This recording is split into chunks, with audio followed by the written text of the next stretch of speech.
नमस्कार मंडळी, कशा आहात? मजेत ना? मजेतच राहा. शेवयापासून आपण खीर, उपमा हे बनवतच असतो. पण आज आपण मिठाईचा प्रकार बनवणार आहोत. कशी बनवली मिठाई ते आपण बघूया. त्यासाठी मी 100 ग्राम भाजकी शेव घेतलेली आहे. त्यानंतर मी ही सर्व कुस्करून म्हणजे बारीक चुरा करून घेतला. 2 चमचे पॅनमध्ये तूप टाकलं आणि शेवया टाकल्या.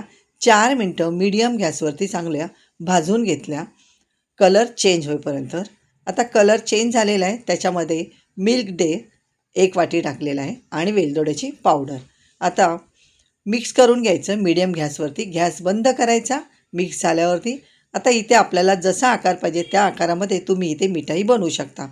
मी इथे एक प्लास्टिकची पिशवी घेतली, त्याच्यामध्ये थोडेसे ड्रायफ्रूट्स टाकले आणि माझ्या नातीच्या टॉईजमधलं खेळणं होतं तेच घेतलं, झाकणासारखं होतं आणि मी इथे ही मिठाई बनवून घेतली. इतकी सुंदर आणि परफेक्ट मिठाई तयार झालेली आहे. कोण म्हणेल का बाजारपेक्षाही छान अशी घरच्या घरी तयार झालेली आहे.